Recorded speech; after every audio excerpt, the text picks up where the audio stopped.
नमस्कार दोस्तों, आप सभी का एक बार फिर से स्वागत है हमारे चैनल दुर्गा भक्ति मार्ग में। आज मैं आप सभी को सुनाऊंगी शनिदेव जी की महिमा की कथा। बहुत समय पहले की बात है। नवग्रह सूर्य, चंद्र, बुध, बृहस्पति, मंगल, शनि, राहु और केतु में युद्ध छिड़ गया कि हम में से बड़ा कौन है। सभी का दावा था कि वही सर्वोत्तम है। जब वे आपस में निर्णय नहीं कर सके तो वे देवों के देवराज इंद्र के दरबार में उनसे इस पर फैसला करने के लिए जा पहुँचे।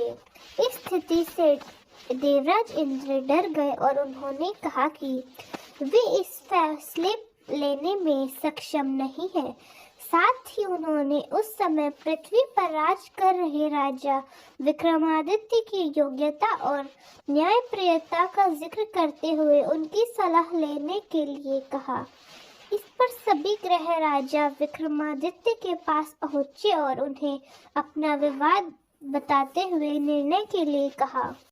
सभी ग्रहों की बात सुनकर राजा काफी चिंतित हो उठा, क्योंकि वे जानते थे कि जिस किसी ग्रह को वे छोटा बताएंगे वही उनसे रुष्ट हो जाएगा। अब राजा ने एक युक्ति निकाली। उन्होंने स्वर्ण, रजत, कांस्य, पीतल, शीशा, रांगा, जस्ता, अभ्रक और लोहे के 9 सिंहासन बनवाए और उन्हीं को कर्म से रख दिया।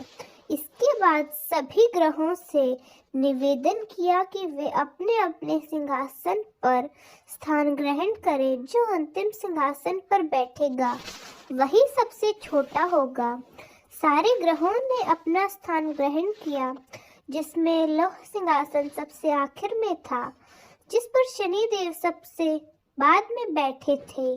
वही सबसे छोटे कहलाए। इस पर फिर कुछ दिन बाद विदा लेकर राजकुमारी मनभावी सेठ की कन्या श्री कवरी तथा दोनों जगह के दहेज में प्राप्त अनेक दासी रथ और पालकियों सहित विक्रमादित्य उज्जैन की तरफ चले। जब शहर के एक महीना चंद्रमा सवा 2 महीने प्रवासियों ने कहा 2 दिन मंगल, 1.5 राजा रहे हैं, 13 महीने बुध और समस्त उज्जैन की प्रजा 1 महीने विचरण करते हैं। वैसे के लिए 2.5 से 7.5 से राजा अपने महल में पधारे। सारे शहर में बड़े बड़ों का भारी भीड़ हो गई और रात्रि को दीपावली मनाई गई है। शनि की दूसरे दिन राजा ने शहर में यह सूचना कराई कि 14 वर्ष का वनवास शनिदेव अब और जब रावण ग्रहों में सर्वोपरि है तो मामूली मैंने उनको छोटा बताया। लंका पर विजय प्राप्त का अंत कर दिया। इस कारण सारे राजा सदा शनिदेव की पूजा और कथा होने लगी।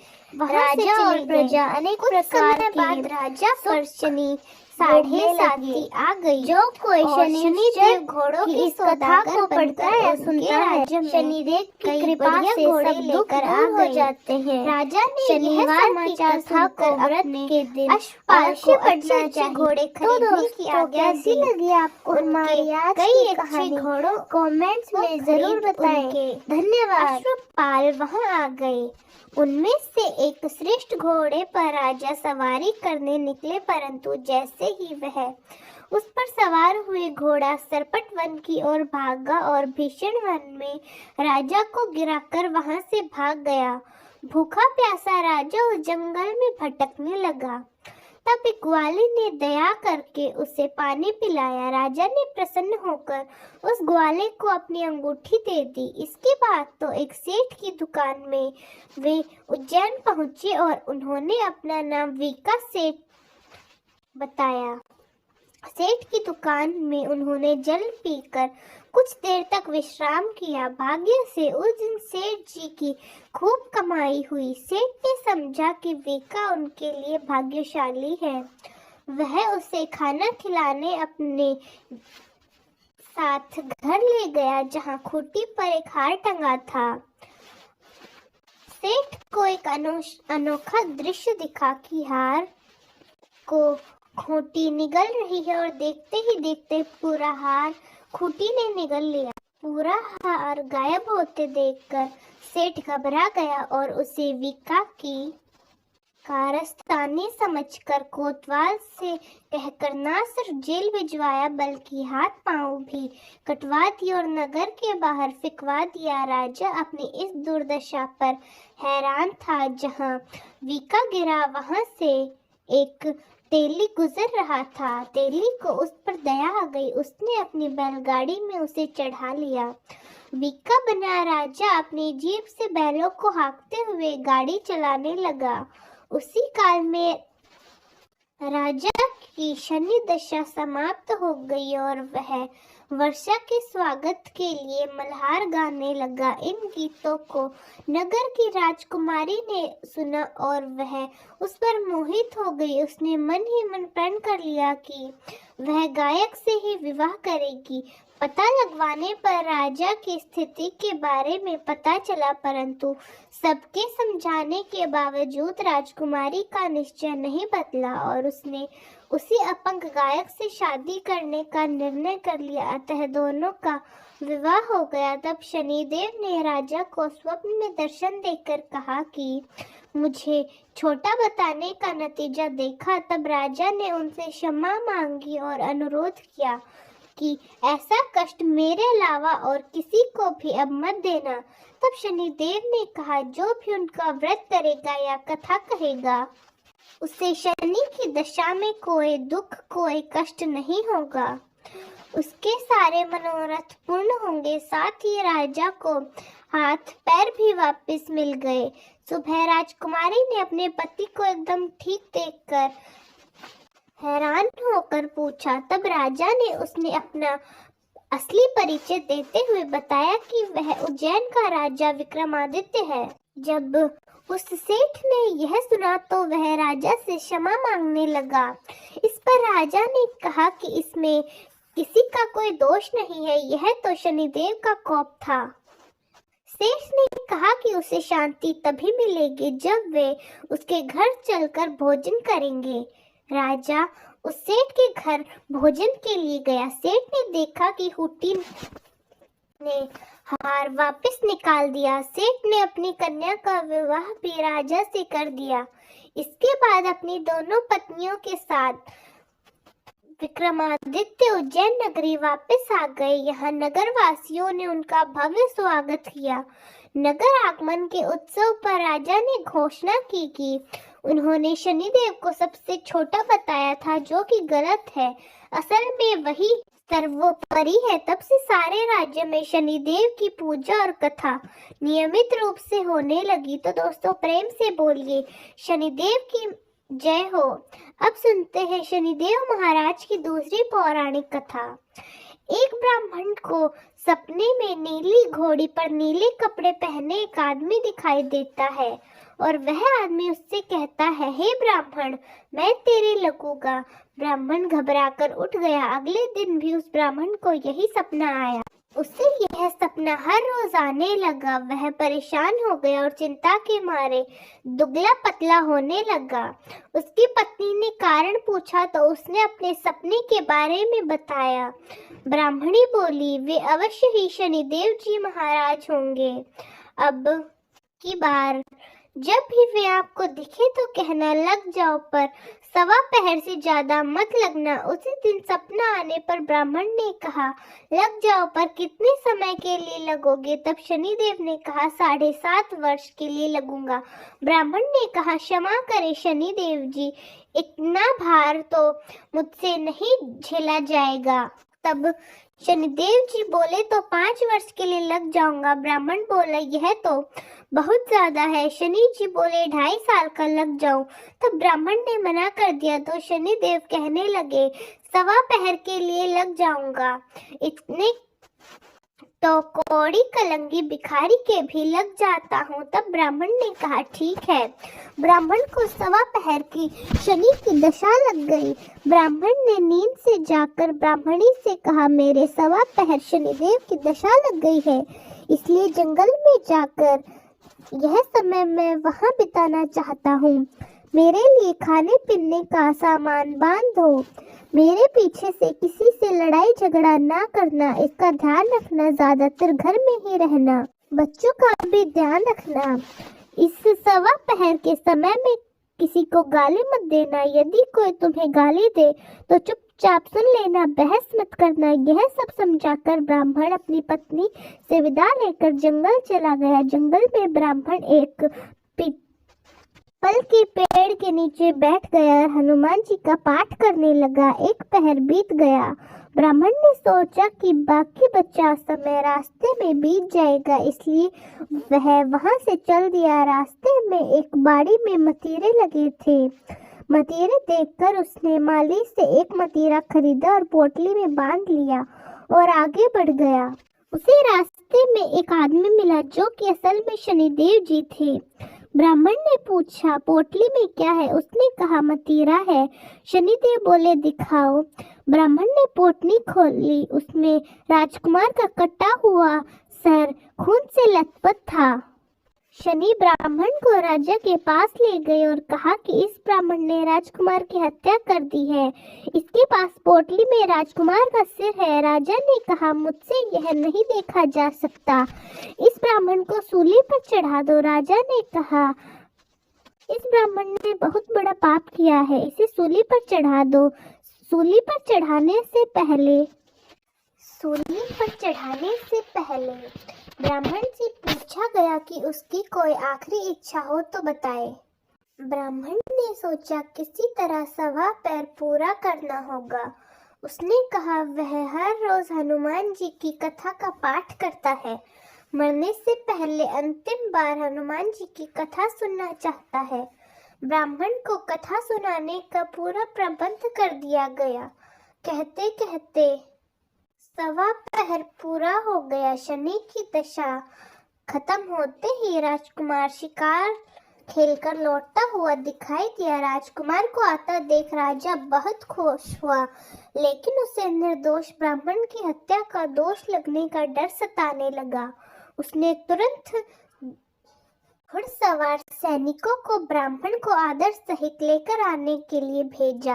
ब्राह्मण राज दरबार में आया तो राजा ने उनसे क्षमा मांगी और पोटली दिखाने के लिए कहा। पोटली खोली तो उसमें मतीरा था।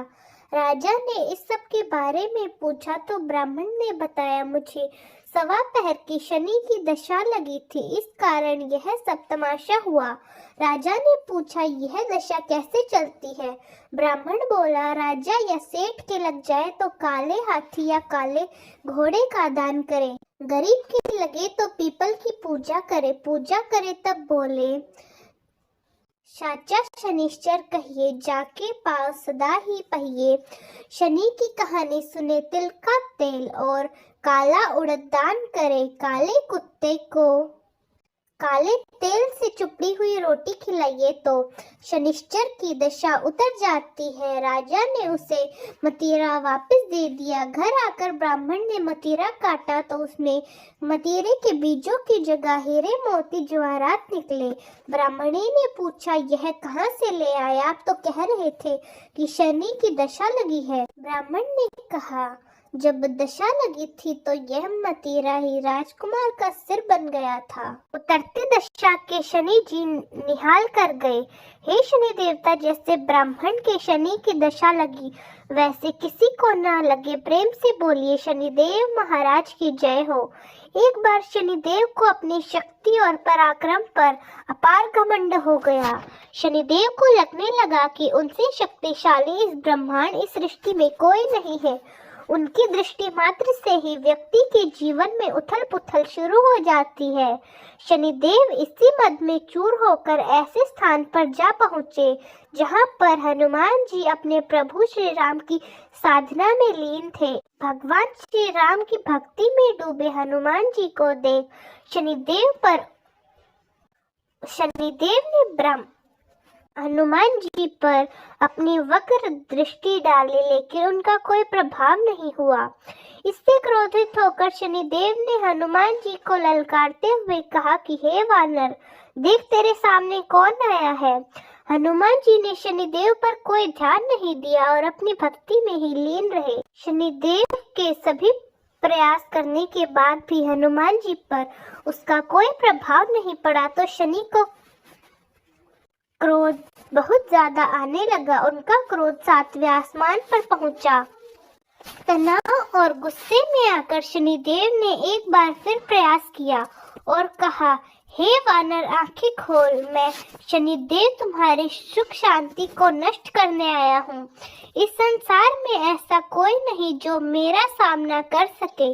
शनिदेव को यह विश्वास था कि ऐसा करने से हनुमान जी भयभीत हो जाएंगे और उनसे क्षमा मांग लेंगे, लेकिन ऐसा कुछ नहीं हुआ। बहुत प्रयास करने पर हनुमान जी बहुत ही सहज भाव से बोले, महाराज आप कौन हैं? इस बात को सुनकर शनि को और भी क्रोध आ गया। शनि ने हनुमान जी से कहा, अभी इसी समय मैं तुम्हारी राशि में प्रवेश कर रहा हूँ, तब समझ में आएगा कि मैं कौन हूँ।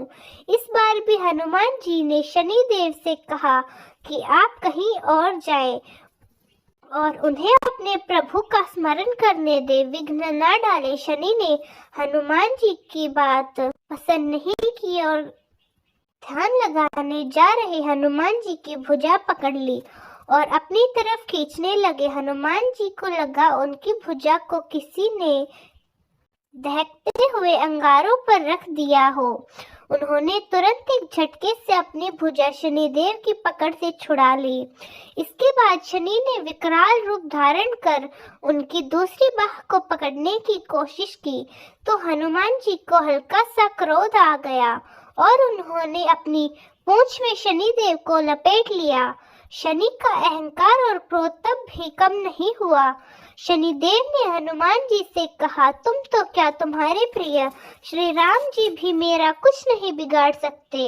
इस पर हनुमान जी को अत्यंत क्रोध आ गया और पूंछ में लपेटकर शनि को पहाड़ों पर, वृक्षों पर खूब उठाकर पटका और रगड़ा। इससे शनिदेव की हालत खराब हो गई। शनिदेव ने मदद मांगी और रक्षा करने के लिए कहा, लेकिन कोई भी देवता मदद के लिए आगे नहीं आया। अंत में शनिदेव को अपनी गलती का एहसास हुआ और बोले, दया करे वानर राज, मुझे अपनी उद्दंडता का फल मिल गया है, मुझे क्षमा करे, भविष्य में आपकी छाया से भी दूर रहूंगा। तब हनुमान जी बोले, मेरी छाया ही नहीं, मेरी भक्तों की छाया से भी दूर रहने का वचन देना होगा। तब शनिदेव ने हनुमान जी को ऐसा ही वचन दिया, इसलिए शनिदेव हनुमान भक्तों को परेशान नहीं करते। दूसरी कथा के अनुसार अहंकारी लंकापति रावण ने शनिदेव को कैद कर लिया और उन्हें लंका के एक जेल में डाल दिया। जब तक हनुमान जी लंका नहीं पहुंचे तब तक शनिदेव उसी जेल में कैद रहे। जब हनुमान जी सीता मैया की खोज में लंका आए तब माता जानकी को खोजते खोजते उन्हें भगवान शनि जेल में कैद मिले। हनुमान जी ने तब भगवान शनिदेव को आजाद कराया। आजादी के बाद उन्होंने हनुमान जी को धन्यवाद दिया और उनके भक्तों पर विशेष कृपा बनाए रखने का वचन दिया। प्रेम से बोलिए हनुमान जी महाराज की जय, शनिदेव जी की जय। एक नगर में एक ब्राह्मण रहते थे। उनके 3 बहुएं थी। एक बार वह अपनी छोटी बहू को घर छोड़कर खेतों में काम करने सबको लेकर गया। वह छोटी बहू को जाने से पहले भोजन बनाने और पूजा करने की तैयारी का उपदेश देकर चला गया। वह बड़ी दानी स्वभाव की थी। सबके चले जाने पर कोढ़ी का स्वरूप रखकर शनि भगवान आए। उन्होंने तेल उपटन लगाने के लिए कहा, फिर नहलाने के लिए गर्म पानी मांगा, फिर पेट भर खाना मांगा। उस दानी स्वभाव की बहू ने उनके कहे मुताबिक सब कुछ कर दिया। उन्होंने खूब डटकर भोजन किया और पत्तल को मोड़कर छप्पर में घुस गए। शाम को परिवार के सभी लोग आए। सभी सभी चीजें तैयार थी, केवल खाना कम था। पूछने पर पता लगा कि बहू ने एक भिखारी को खाना खिला दिया। ब्राह्मण ने उससे असंतुष्ट होकर दूसरे शनिवार को बड़ी बहू को घर में रखा। सब लोग खेतों में काम करने चले गए। उसी भांति शनि भगवान आए और वही सब मांगा, पर बड़ी बहू ने कहा, हमारे यहाँ कुछ नहीं है। शनि देवता ने कहा, तो ऐसे ही, और वापस चले गए। वापस आने पर ब्राह्मण ने देखा कि कुछ भी तैयार नहीं था और भोजन गायब हो गया। अगले शनिवार को मंझली बहू को घर पर रखा। उसने भी बड़ी बहू की तरह शनि देवता से वैसा ही व्यवहार किया और शनि देव चले गए। चौथे शनिवार को फिर छोटी बहू को रखा। उसने पहले की ही भांति शनि देवता के आने पर शनि देवता अपनी झूठी पत्तल छप्पर में फिर खोस कर चले गए। घर वापस आने पर सबने देखा कि अच्छी अच्छी चीजों से घर जगमग हो रहा है। रसोई में नाना प्रकार के व्यंजन, मिठाइयाँ, पकवान बने हुए रखे हैं। सबको बड़ा ही आश्चर्य हुआ कि निर्धनता में भी यह कैसे बना। बहू ने बताया, कोढ़ी आया था, उसकी सेवा मैंने की और भोजन करा दिया। ब्राह्मण समझ गया कि शनि देव आए थे, उन्हीं की कृपा से यह सब कुछ हुआ है। उसने अपना घर देखना शुरू कर दिया तो छप्पर में खोसे हुए पत्तल में, जिनमें हीरे जवाहरात मिले, बहू ने बताया कि यह तो भिखारी की झूठन है। शनिदेव की कृपा से उनके घर में धन संपत्ति भर गई। हे शनिदेव, जैसे छोटी बहू पर कृपा की वैसे सब पर करना। कहानी कहने वाले, सुनने वाले और हुकारा भरने वाले सबकी मनोकामनाएं पूरी करना। तो दोस्तों, प्रेम से बोलिए शनिदेव की जय हो। आइए सुनते हैं शनि महाराज की अन्य कथा। किसी देश में एक राजा राज किया करता था। उसने अपने नगर में बाजार लगवाया, दूर दूर से सौदागर बुलाए और दुग्गी पिटवादी की बाजार उजड़ने पर जिसका भी मोल नहीं बिकेगा उसे राजा खरीद लेगा। सौदागर बहुत खुश थे। जिस दिन किसी सौदागर का माल नहीं बिकता, राजा के आदमी जाते और उचित मूल्य देकर खरीद लेते। एक दिन एक मती ब्राह्मण लोहार एक लोहे की शनि की मूर्ति बनाकर बाजार में बेचने के लिए गया। आया भला शनि मूर्ति कौन खरीदता। हमेशा की भांति राजा के आदमी उसके पास पहुंचे और मूर्ति खरीदकर राजा के पास ले गए। राजा बड़ा धर्मात्मा और प्रजा पालक था। राजा ने बड़े आदर से शनि की मूर्ति को महल में रख लिया। रात में जब राजा सोया हुआ था, तब उसने देखा कि एक तेजोमय नारी उसके शरीर से निकली और द्वार की ओर बढ़ी। राजा ने पूछा, हे देवी, आप कौन हैं? नारी मूर्ति बोली, हे राजन, मैं लक्ष्मी हूँ, तुम्हारे घर से विदा होती हूँ। अब तुम्हारे घर में शनि का वास है। हम दोनों एक साथ एक जगह पर नहीं रहते। लक्ष्मी जी चली गई, पर राजा ने उन्हें नहीं रोका। शनिदेव को आश्रय देकर उनका निरादर नहीं कर सकता था। फिर जाने वालों को कौन रोक सकता है।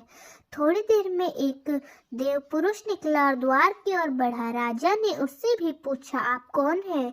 देव पुरुष बोला, मैं वैभव हूँ। राजा ने उनको भी जाने से नहीं रोका।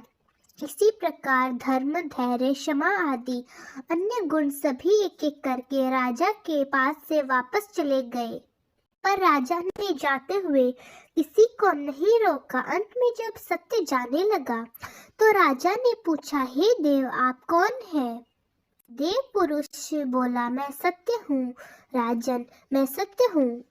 राजा ने उनके पांव पकड़ लिए और बोला, सत्यदेव, मैं तुम्हें कैसे जाने दे सकता हूँ? तुम्हारे बल पे तो मैं सबका तिरस्कार कर चुका हूँ। मैंने तुमको आज तक नहीं छोड़ा और आज भी मैं तुम्हें नहीं जाने दूंगा। और तुम मुझे कैसे छोड़ सकते हो? सारे संसार को मैं छोड़ सकता हूँ, पर सत्य को नहीं। सत्य लाचार होकर रुक गया। बाहर सब लोग सत्य की राह देख रहे थे। जब सत्य को बहुत देर हो गई, फिर भी वह नहीं आया तो धर्म बोला, मैं सत्य के बिना नहीं रह सकता, मैं वापस जा रहा हूँ। धर्म के पीछे दया भी आ गई, दया के पीछे क्षमा, वैभव, लक्ष्मी, सभी देवी देवताएं वापस राजा के राजमहल में लौट आए। लक्ष्मी बोली, राजन, तुम्हारे सत्य प्रेम ने तुम्हारी रक्षा की, हमको वापस आना पड़ा। तुम्हारा जैसा सत्यवादी दुखी नहीं रह सकता। इस प्रकार राजा के सत्य प्रेम के कारण लक्ष्मी जी और शनिदेव एक ही स्थान पर रहने लगे। तो दोस्तों, प्रेम से बोलिए शनिदेव महाराज की जय हो। आइए सुने प्रभु श्री राम के द्वारा लक्ष्मण के त्याग की कहानी। कमल नयन भगवान श्री रामचंद्र जी लोक का प्रवाद के कारण सीता जी का परित्याग करके अयोध्या का राज करने लगे। उन्होंने दूसरी किसी स्त्री को पत्नी रूप में किसी तरह भी स्वीकार नहीं किया। यज्ञ कार्य की सिद्धि के लिए भी पत्नी के स्थान पर सीता देवी की स्वर्णमयी प्रतिमा को बिठाया। श्री राम ने 11,000 वर्षों तक ब्रह्मचर्य का पालन करते हुए निष्कलंक राज्य किया। तदनंतर श्री रामचंद्र जी के भवन में एक एक देवदूत आए और बोले, भगवान, मुझे इंद्र ने भेजा है, अतः मैं आपसे एकांत में मिलना चाहता हूँ। तब भगवान श्री राम ने एकांत में जाकर लक्ष्मण जी से कहा, लक्ष्मण, मैं जब तक इस देवदूत के साथ बैठकर वार्तालाप करूँ तब तक कोई यहाँ न आवे। यदि यहाँ कोई आएगा तो उसे मृत्यु दंड दिया जाएगा। अतः तुम राजद्वार पर उपस्थित रहकर इस बात की ओर दृष्टि रखो कि यहाँ कोई न आ पाए और किसी के लिए वध का प्रसंग न हो। लक्ष्मण ने बहुत अच्छा कहकर आज्ञा स्वीकार की और वे स्वयं राजद्वार पर खड़े होकर पहरा देने लगे। इधर देवदूत ने श्री राम के साथ वार्तालाप प्रारंभ कर दिया। इंद्र तथा अन्य स्वर्गवासियों का संदेश सुनाते हुए उसने इस प्रकार कहा, महाभाग्य रावण का विनाश हो गया है। इसी के लिए ही भूतल पर अवतार धारण किया। वह दुष्ट मारा गया, त्रिभुवन का कंटक दूर हो गया। आपने इस समय देवताओं का सब कार्य पूरा कर दिया। अब यदि आपकी रुचि हो तो मृत्युलोक त्याग कर दिव्य लोक में पधारिए। इसी समय मुनि श्रेष्ठ दुर्वासा वहां आए और लक्ष्मण जी से पूछने लगे, श्री रघुनाथ जी कहाँ हैं? लक्ष्मण बोले, विप्र, मुझ पर दया करके थोड़ी देर यहीं ठहर जाइए। महाराज किसी देव कार्य से एकांत में वार्तालाप कर रहे हैं। दुर्वासा बोले, यदि अभी मुझे राजा श्री राम जी के दर्शन नहीं हुए तो मैं समस्त रघुकुल को श्राप देकर भस्म कर डालूंगा। यह सुनकर लक्ष्मण जी ने मन ही मन दुखी होकर कुछ विचार किया और स्वयं श्री रामचंद्र जी के समीप जाकर हाथ जोड़कर